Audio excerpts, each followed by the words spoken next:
ચાલુ આમ રાખવાનું એને તો ઊંધું આવશે વિડીયો.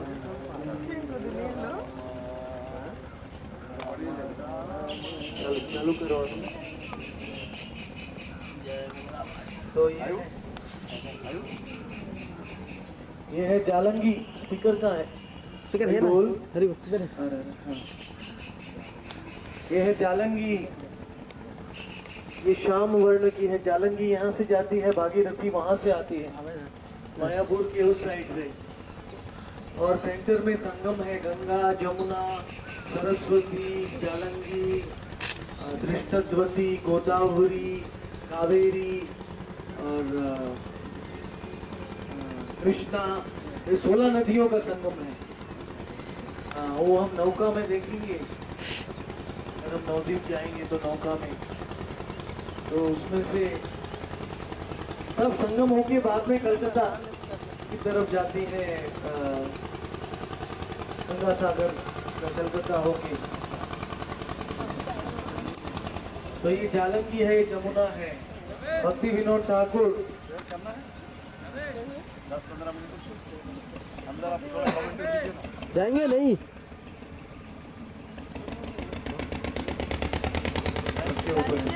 जाना है, सबको सैर करना है 10-15 मिनट.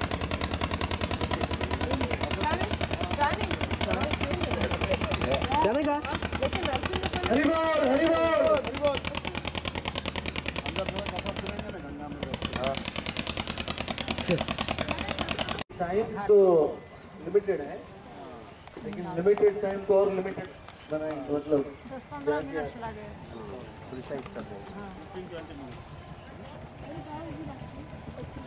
सुरभि कुंज की लीला फिर बोट में बताएं. गौद्रुम द्वीप का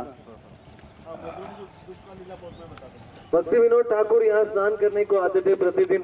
ये भक्ति विनोद घाट है जालंगी में. जालंगी में स्नान करते करते गौद्रुम में भजन करते करते बाद में उनको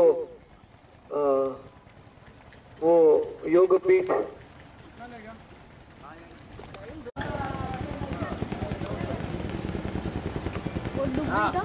क्यों नहीं अच्छा ना.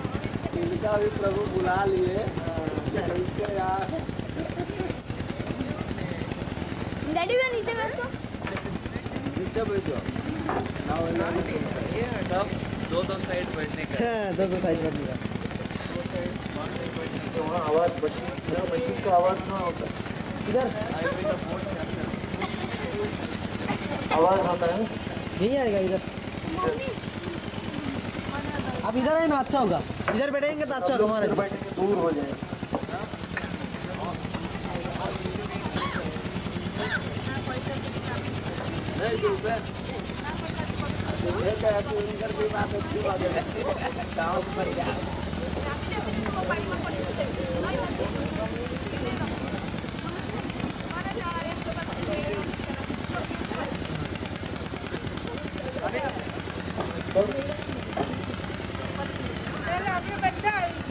डबल इंजन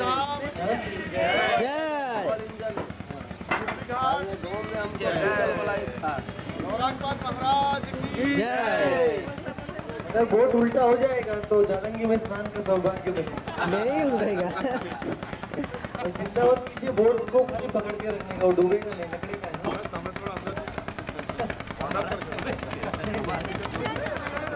अंदर वैसा थोड़ा झरक लागसे तो प्रॉब्लेम कसं. ऊपर बैठना पड़ेगा ना, नीचे.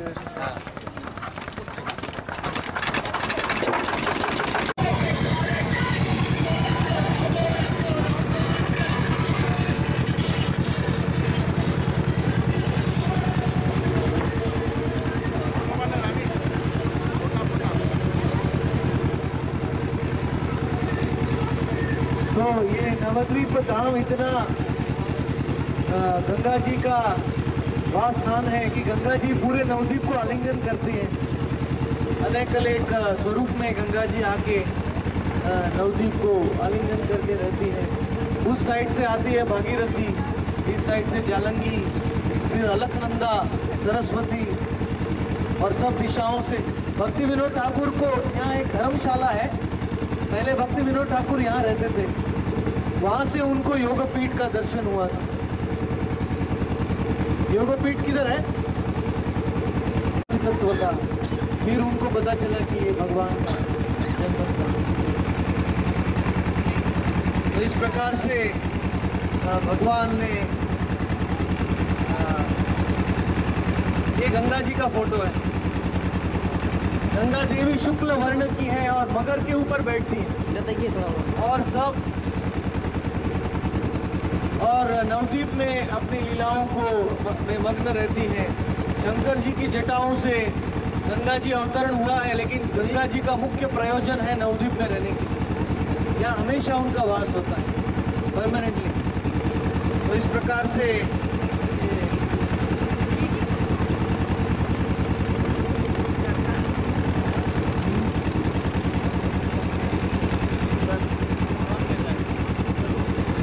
ये जो गोद्रुम द्वीप है, ये नंदगांव है, नंदगांव, और वो है गोकुल महावन। और ये जमुना जी जालंगी, जहाँ भगवान अपने गायों को पानी पिलाते हैं, जल क्रीड़ा करते हैं। तो इस प्रकार से ये जमुना जी है और वहाँ से भागीरथी और का संगम होता है उस साइड पे। भगवान जब गंगा में स्नान करने को आते थे तो गंगा की लहरें हैं वो भगवान के चरण को आलिंगन, भगवान के स्वरूप को स्पर्श करने के लिए तैयार रहती थी। इसलिए यहाँ थोड़ा कीर्तन, बोट में थोड़ा कीर्तन करेंगे। हरे कृष्णा कृष्णा कृष्णा हरे हरे, हरे राम राम राम हरे हरे। हरे कृष्णा कृष्ण कृष्ण हरे हरे, हरे राम राम हरे हरे। हरे कृष्णा कृष्ण कृष्ण हरे हरे, हरे राम राम राम हरे हरे। हरे कृष्णा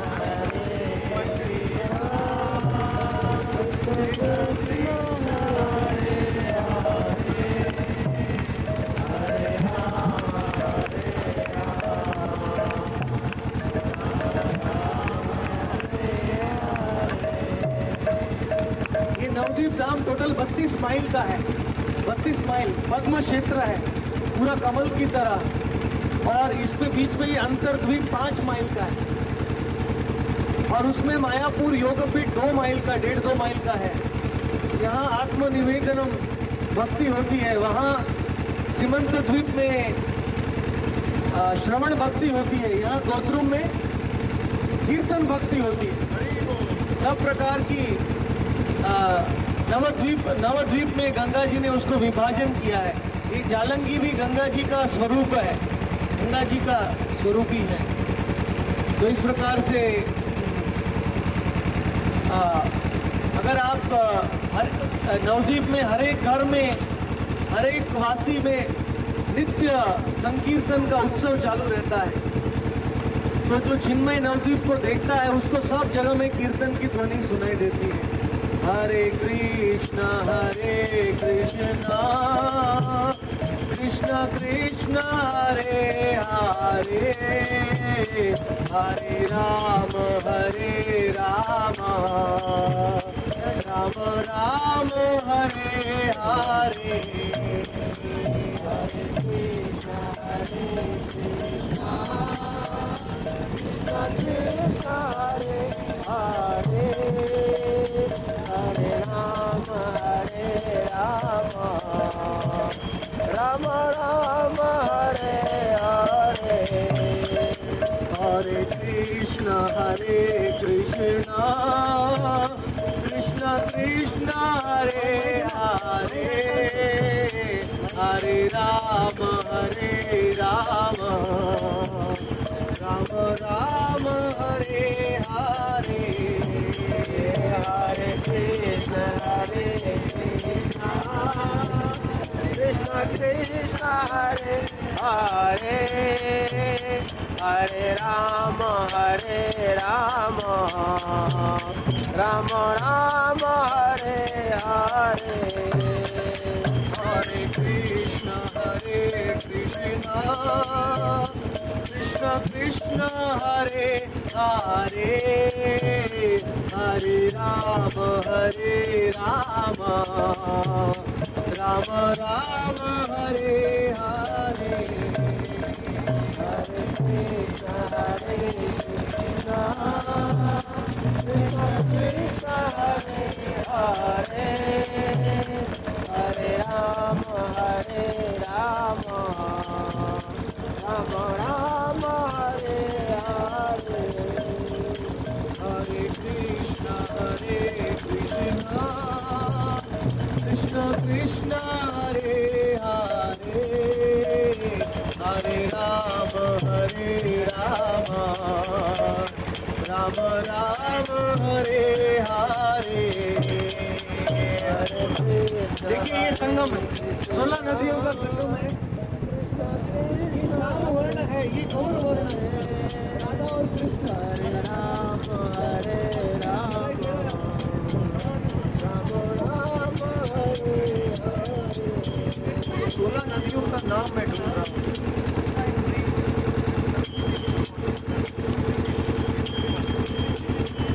हरे कृष्ण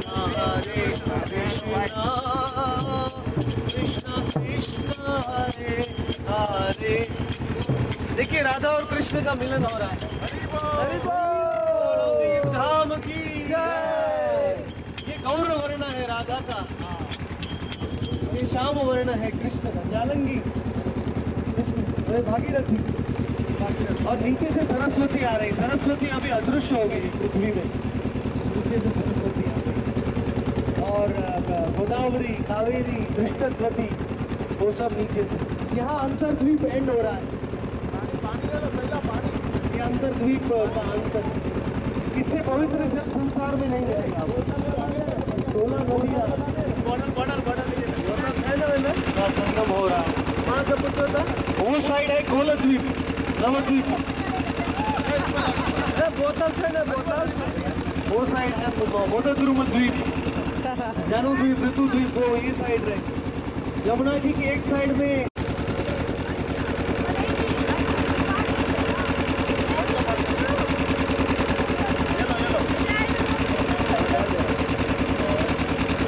तो आप बड़े भाग्यवान है कि नौका टाइम पे आ गई आपको संगम देखने का सुंदर अवसर सौभाग्य मिला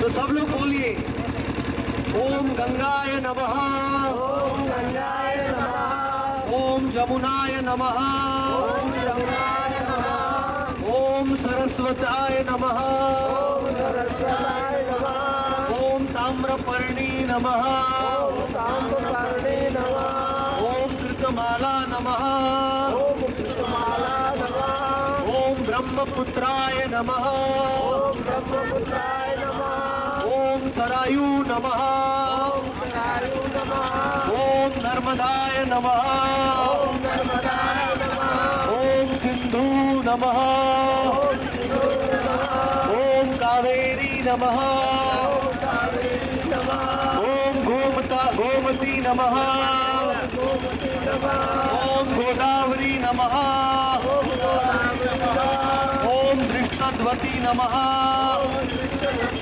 ओम षोडश नदाय नमः ओम सरस्वताय नमः ओम संगमाय नमः ओम संगमाय नमः ओम नवद्वीप धामाय नमः ओम नवदीप यात्री नमः गौर प्रेमानंदे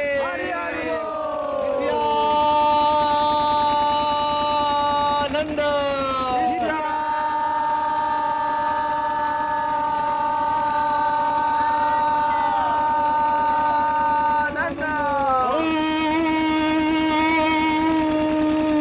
गौरांग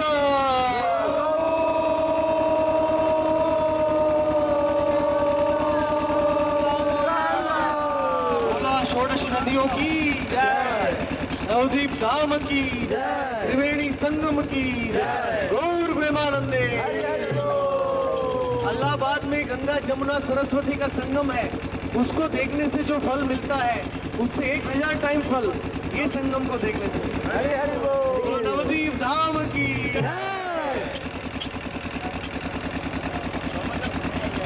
तो भक्ति विनोद ठाकुर ने हमारे लिए सामने से नौका को भेजा।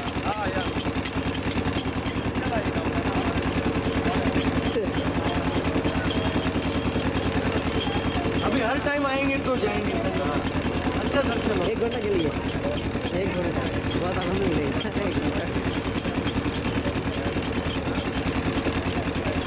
तो ये गोद्रुम में श्रवण की भक्ति होती है, कीर्तन की भक्ति। यहाँ 24 घंटे नाम संकीर्तन शुरू है।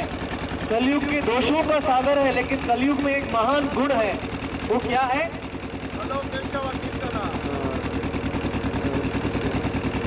अस्ति एको महान गुण कीर्तनादेव कृष्णस्य मुक्त संगम परमप्रति। तो भगवान हमें कीर्तन भक्ति सिखाने के लिए गोद्रुम में आते हैं। हर दिन शची माता का भोग स्वीकार करके प्रातः काल में अपने सखाओं के साथ भगवान गोद्रुम में आते हैं गायों को चराने के लिए, और सब सखा भगवान को कंधे पे बिठाते हैं, खेलते हैं, उनको दूध दही ये सब देते हैं और भगवान के साथ सख्य लीला का आस्वादन करते हैं गोद्रुम में। इसलिए नंदगांव के बराबर है। वृंदावन में भगवान ने 2.5-3 साल तक गोकुल में रहे, फिर 6-6.5 साल तक वृंदावन में रहे, और फिर नंदगांव 11 साल तक भगवान नंदगांव में रहे। तो इसी प्रकार नवद्वीप में भी सब धाम विराजमान है। खाली एक ही अंतर है कि गंगा जी सब द्वीपों को विभाजित कर रहे हैं ताकि भगवान को अब उनकी लीलाओं का दर्शन गंगा को सौभाग्य मिल सके। इस प्रकार से ये गोद्रुम द्वीप एक्चुअली गंगा जी ने बृहद नारदीय पुराण में कृष्ण से वचन मांगा कि हे कृष्ण, अगर आप कलयुग में नहीं आएंगे तो मैं पृथ्वी में से अदृश्य हो जाऊं, मैं नहीं रहूंगी पृथ्वी के ऊपर। क्यों नहीं रहूंगी? हाँ, मैं पाप से भर जाऊंगी। कलयुग के लोग पाप के सिवा कुछ सोचते ही नहीं है, दिन रात पाप करते रहते हैं। तो भगवान ने वचन दिया कि गंगा, मैं तुमको सबसे इंपॉर्टेंट स्थान दूंगा नवद्वीप में, और मैं स्वयं आऊंगा और मेरे मंत्र का उच्चारण करते करते मैं तुम्हारे में स्नान करूंगा और मैं तुम्हारे सब पापों को धो डालूंगा, हरण कर लूंगा संपूर्ण रूप। तो इसीलिए आने वाले 10,000 साल के बाद गंगा जी अदृश्य हो जाएंगे इस पृथ्वी में संपूर्ण रूप से। जब गौरांग महाप्रभु का एक भी भक्त इस संसार में नहीं बचेगा, तब गंगा जी इस संसार में से अदृश्य हो जाएंगे। इसलिए गंगा जी खाली नवद्वीप में विराजमान है, क्योंकि नवद्वीप में आने वाले गौर भक्त गंगा में स्नान करते हैं और गंगा जी का सब पाप हरण कर लेते हैं। मंत्र उपासक, हम सब गौरांग महाप्रभु के अनुयायी हैं, हम सब मंत्र उपासक हैं, मतलब मंत्र के द्वारा भगवान को प्राप्त करने का प्रयत्न करते हैं। तो इस प्रकार से एक बार गरुड़ जी इधर एक सांप को लेके जा रहे थे गंगा के ऊपर, तो सांप उनके खाने के लिए, तो सांप का पूंछ गंगा में स्पर्श हो गया, तो वो सांप और चतुर्भुज बन गया नारायण, और गरुड़ जी ने अपने माथे पे बिठा के उसको लेके गए। वो सांप को खाने के लिए लेके जा रहे थे, लेकिन सांप को गंगा का जल का स्पर्श हो गया तो वो चतुर्भुज रूप में बन गया। तो ये गंगा का पानी का जिसको स्पर्श होगा वो तुरंत विष्णु दूत बन जाएगा, गोलोक में चला गया। तो आप में से किसको 4 हाथ मिल गए? दीपक भाई ने तो दिखा दिया, ऑलरेडी मिल गया। सांप को भी मिल सकता है तो मनुष्य को क्यों नहीं मिलेगा? गंगा का स्पर्श करने से, वो भी नवद्वीप में। गंगा बहुत ही दयालु है। गंगा जी अब मगर पे बैठ के दर्शन देती है नवद्वीप में। जब श्रीवास ठाकुर के पुत्र को भगवान लेके आए गंगा में अंतिम संस्कार करने के लिए, तो गंगा जी मगर में से निकली और श्रीवास ठाकुर के पुत्र को अपने हाथों में लिया उन्होंने, गंगा जी ने। नारद पुराण में कहा है कि नवद्वीप में गंगा को जो स्पर्श करेगा उसको अपना आध्यात्मिक शरीर मिल जाएगा, सिद्ध देगा। नवद्वीप में गंगा को जो स्पर्श मात्र करेगा।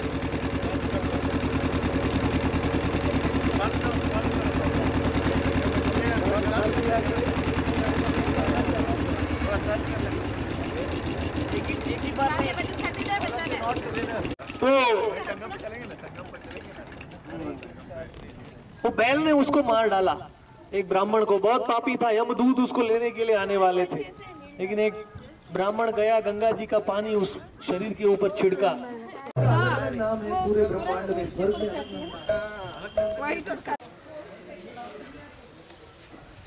हेवी আসছে ছবিটা, হ্যাঁ হেভি আসছে।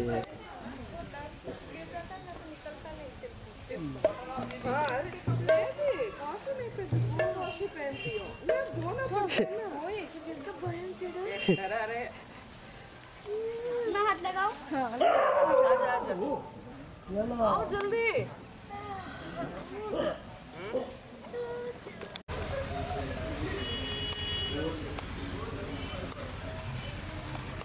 तो आप सबको गिरी गोवर्धन का लीला पता है? हाँ? गिरिराज भगवान ने गोवर्धन लीला में इंद्र ने पूरे ब्रज के ऊपर बारिश कर दिया, बहुत भयंकर। कि आज हम भक्तिविनोद ठाकुर का हैंड राइटिंग देखेंगे ऑन ফরগুন হ্যাঁ সুর সরদীপ কণ্ঠে গৌরী ভক্তিবিনোদ ঠাকুর তিনি এখানে বসে লিখেছেন। और गोद्रुम भजन उपदेश लिखा है, बहुत सुंदर स्तोत्र है, संस्कृत में भक्तिविनोद ठाकुर ने। तुम करेंगे? लेकिन हमने लाया नहीं हूँ। हरि बोल। ये भी अच्छा हो।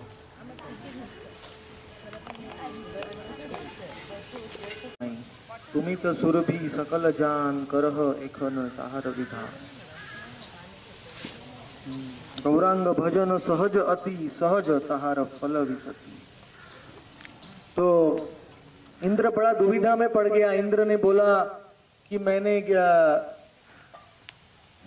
पूरे ब्रज को नष्ट कर दिया, मुझे भगवान ने ही पोस्ट दिया, इंद्र का शक्ति दिया, मैंने उसका दुरुपयोग करके मैंने पूरे ब्रज को नष्ट कर दिया, पहाड़ आ गया ये गोवर्धन को। तो इंद्र इतना पश्चाताप कर रहा है, इतना। इंद्र, आपने गोविंद कुंड देखा था, याद है गोविंद कुंड, जहाँ ऐरावत नाम के हाथी ने भगवान को स्नान कराया, याद है वृंदावन में गोविंद कुंड। तो इंद्र ने भगवान का अभिषेक किया ऐरावत से, तो भी इंद्र संतुष्ट नहीं हुआ। वो सोचा मैंने बहुत बड़ा अपराध किया है, भगवान ने मुझे बाहर से क्षमा कर दिया लेकिन अंदर से क्षमा नहीं किया है। तो जब इंद्र सोचते सोचते अपनी गाय के पास गया, उसकी गाय सुरभि थी, वो परम भक्त थी भगवान की, और सुरभि गाय को विनंती किया मुझे कोई उपाय बताओ अपराध से मुक्त होने के लिए। सुरभि गाय ने बोला संसार के सब अपराधों से मुक्त होने के लिए एक ही उपाय है, जाओ नवद्वीप में, बोलो नवद्वीप धाम की जय, सुरभि गाय की जय। और नवद्वीप में गोद्रुम सबसे दयालु धाम है।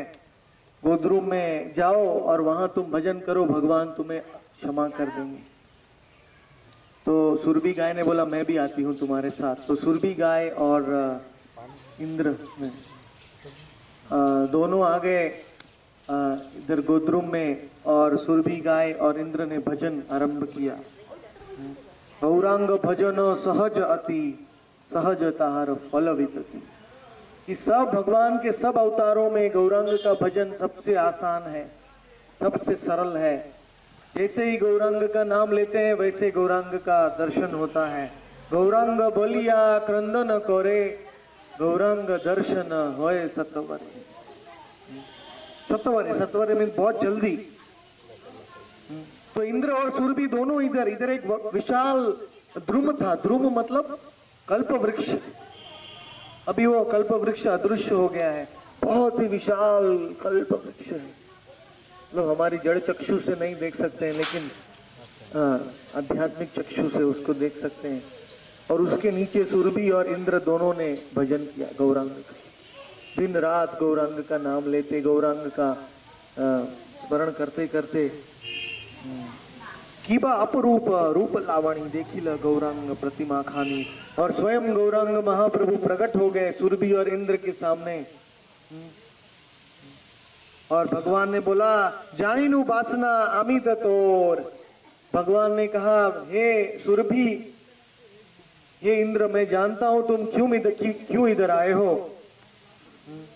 मैं थोड़े ही अल्प काल में मैं नवद्वीप में प्रकट होने वाला हूं।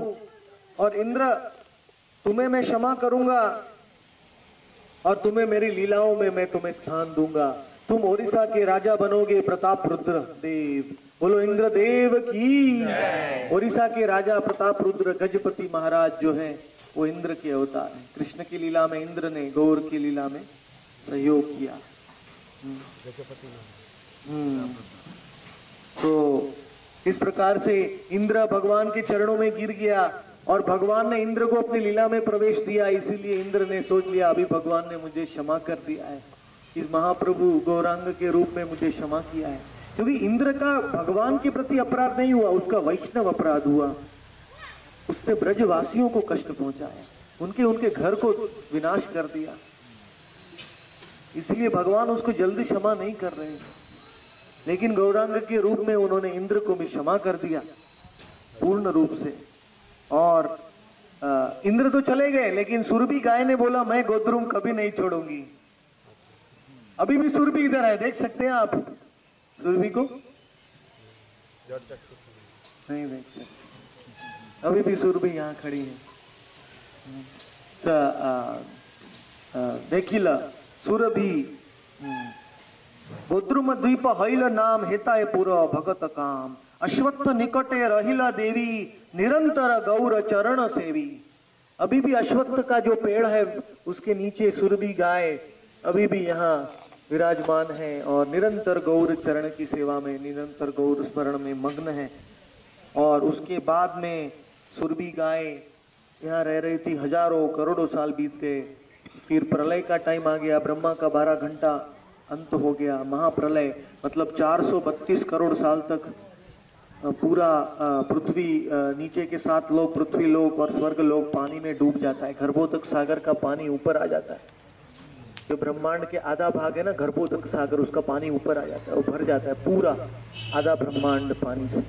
तो उस समय में एक व्यक्ति है मार्कंडेय, उनका मृत्यु नहीं होता है, वो खाली स्विमिंग करते हैं। मार्कंडेय ऋषि क्यों स्विमिंग करते हैं?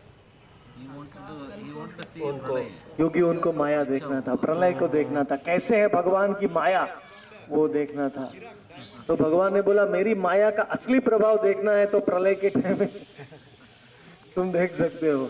तो तुम्हारा 7 प्रलय तक तुम्हारा विनाश नहीं होगा, मतलब तुम 5000 करोड़ साल तक जियोगे। कितने? 5000 करोड़ साल। मार्कंडेय सुत। तो एक प्रलय में वो नवद्वीप में आए, मार्कंडेय सरोवर में। दूसरा प्रलय अभी प्रलय हुआ तो तैरते हुए आए। मार्कंडेय पूरा पानी से भर गया, लेकिन गोद्रुम द्वीप और नवद्वीप का कभी विनाश नहीं होता है। इसलिए दूर से मार्कंडेय को ये नवद्वीप दिखाई दिया।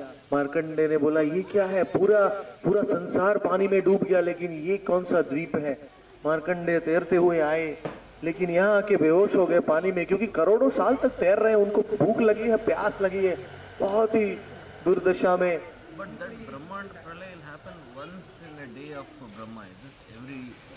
चार प्रकार के प्रलय हैं, भागवत के एकादश स्कंद में बताया है। अत्यांतिकी, प्रायिकी, समूल, नष्ट, ऐसे 4 प्रकार के प्रलय हैं।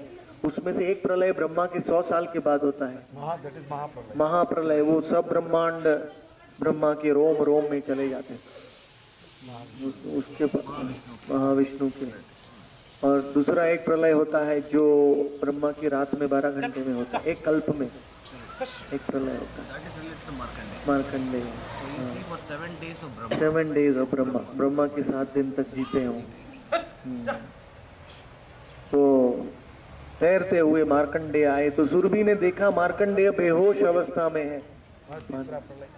तीसरा प्रलय होता है मनवंतर। एक मनवंतर के बाद जो 14 मनवंतर होते हैं ब्रह्मा के एक दिन में, उसमें एक मनवंतर में 71 चतुर्युग होते हैं, मतलब 71 into 43 lakhs,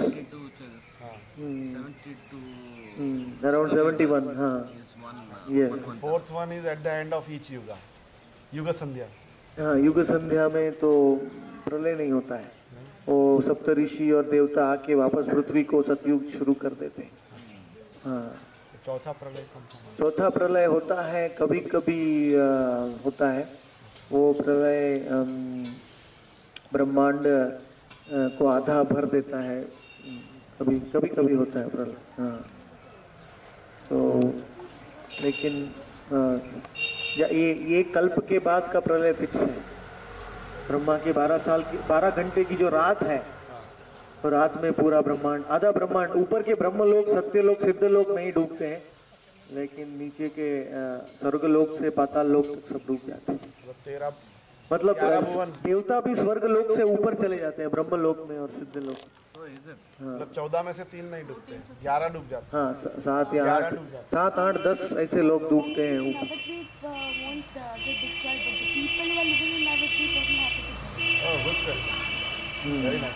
No, they will keep on living. They will see the water everywhere around.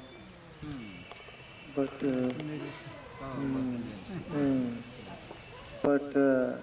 they will still. पूरी और नवदीप दोनों unaffected होते हैं। वृंदावन, नवदीप और पुरी, तीन धाम अनंत ब्रह्मांड काले जखन संहारे तबु छे धामे रखी छू करी के ना पारे। पूरा प्रलय हो गया, आजू बाजू सब पानी है, लेकिन नवदीप को कुछ नहीं होता है। पूरी द्वारका, तिरुपति, हरिद्वार, वो सब डूब जाते हैं। बाद में वापस प्रकट होते हैं। जो धाम शास्त्र, एक्चुअली ब्रह्मा जी के 100 साल जब एंड होते हैं, जब महाप्रलय होता है, तब ये धाम ब्रह्मांड से निकल के वैकुंठ में, गोलोक में चले जाते हैं, तभी भी उनका नाश नहीं होता है। जैसे ध्रुव लोक है, ध्रुव लोक भी वैकुंठ में चला जाता है। मतलब ये धाम का महाप्रलय के टाइम भी नाश नहीं होता है, फिर एक कल्प के प्रलय के टाइम में तो क्या बात है, कभी नहीं। तो छोटा होता है, छोटा प्रलय। तो इस प्रकार से सुरभि को दया आ गई मार्कंडेय के ऊपर। सुरभि बोली, हे मार्कंडेय, क्यों तुम तैर रहे हो पानी में। सुरभि ने मार्कंडेय को बाहर बुलाया और जलेर तरंगे भासिया मुनि अज्ञान हया पड़े अमनी महाकृपा करी सुरभि ताए यतो ने मुनि हेताए उठाए। सुरभि ने मुनि को इधर उठाया यत्न करके। शतकोटि क्रोश विस्तार स्थान नद नदी शोभा प्रकाशमान। तभी नवदीप का आकार भी बढ़ जाता है, विस्तारित हो जाता है। शतकोटि क्रोश योजन विस्तर अश्वत्थ हेरा सुरभि के तथा दर्शन कर। अश्वत्थ के नीचे सुरभि का दर्शन किया मार्कंडेय ने। मार्कंडेय को आश्चर्य हुआ, सब कुछ डूब गया लेकिन सुरभि नहीं डूबी। और ये नवद्वीप को महिमा पता नहीं थी मार्कंडेय को, तो मार्कंडेय ने सुरभि को अपने गुरु के रूप में स्वीकार किया और पूछा सुरभि से, शुदाया आकुल मुनि तखन सुरभि र प्रति बोले वचन। तो पहले मुनि ने बोला, हे सुरभि गाय, मेरे जीवन को बचाइए, मैं जीऊंगा तो मैं कथा सुनूंगा, पहले मुझे कुछ आपका दूध दीजिए, आपका अमृतमय दूध पीने के लिए। तुम्ही भागवती राखो प्राण दुग्ध दिया मोर करह त्राण। आपका दूध दीजिए और मेरा जीवन बचाइए, मैं मरने की तैयारी में हूँ। सुरभि तखन सदय होए पियाइल दुग्ध मुनिर लय। सुरभि ने अपना दूध पिलाया मुनि को और मुनि बहुत संतुष्ट हुए, बहुत ही शक्ति मिली उनको। और भगवान की परम भक्त सुरभि जो गौर भजन में मग्न है, उसका दूध पीने से कितनी भक्ति मिली, महाप्रसाद। तो महाप्रसाद है सुरभि का, गौर भजन में मग्न है सुरभि। तो ऐसे बोल के प्रलय समय नाना विध क्लेश नाहिक सुख, मुझे बहुत दुख हुआ प्रलय के टाइम में, हे सुरभि सप्त कल्प तक मैं तैर रहा हूँ। सुरभि तखन बलिल वाणी भज गौर पद दुखानी। मार्कंडेय ने बोला सुरभि को कि मैंने बहुत बड़ा गलती किया, भगवान से ऐसा वरदान मांगा कि माया को देखने के लिए, अभी मैं 7 कल्प तक फंस गया, अभी मैं चेंज नहीं हो सकता है। तो 7 कल्प तक मैं दुविधा में फंस गया। अभी तैरना पड़ेगा, मरना पड़ेगा और वापस जीवित होना पड़ेगा। और 432 करोड़ साल तक कौन स्विमिंग करना चाहता है? कुछ भी मांगने से पहले 100 टाइम सोचना चाहिए मांगने से पहले। आप बोलेंगे मुझे अच्छा मोटर कार चाहिए, तो भगवान एक मोटर कार देने के लिए आपको 10 जन्म लेना पड़ेगा।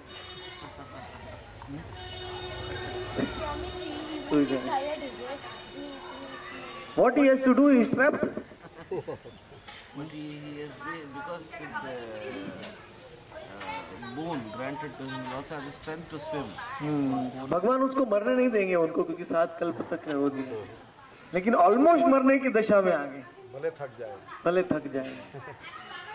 तो अंत में मार्कंडेय इतना दुखी हो गए, सुरभि को अपने गुरु के रूप में स्वीकार किया। बोला सुरभि मुझे कुछ उपाय बताओ मेरी ये दुविधा से निकलने के लिए। सुरभि ने बोला you have come at the right place. यही नवद्वीप प्रकृतिर पार, कबू नाश नहीं है इहार। ये नवद्वीप प्रकृति के पार है, इसका कभी नाश नहीं होता। ये वैकुंठ के भी परे है, सदा निर्दोष अप्राकृत देश काले खाने, जड़ माया के बा नहीं जाने। नवद्वीपे देखा पूर्व अति, चारिदिके वेदे विरजा सती। भजन कैसे करूं? सुरभि ने बोला बहुत आसान है, खाली गोद्रुम द्वीप में घूमो हाथ ऊपर करके डाकी में, खाली गौरांग का नाम लो बस, और कोई भजन करने की जरूरत नहीं। गौरांग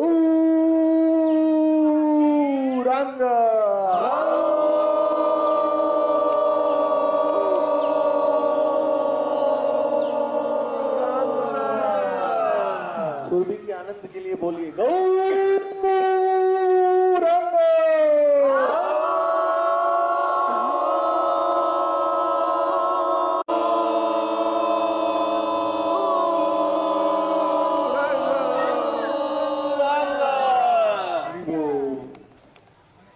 मार्कंडेय जैसा प्रेम मिल रहा है आपको? ऑटोमेटिक।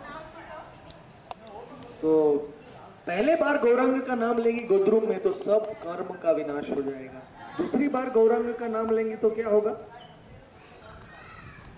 सुरभि कहिला सिद्धांत सार, गौर भजन नाही का विचार। गौर के भजन में, गौरांग के नाम में आपको ज्ञान है या आप अशिक्षित हैं, आपके पास सिद्धांत ज्ञान, नाम संकीर्तन जो भी आता था उसको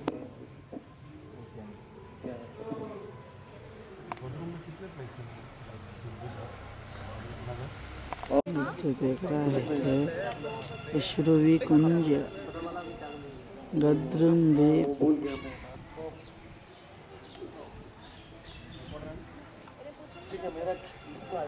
बच्चे शेष बच्चे बच्चे बैठे थे नहीं खत्म है क्या? बेटी खत्म बड़ा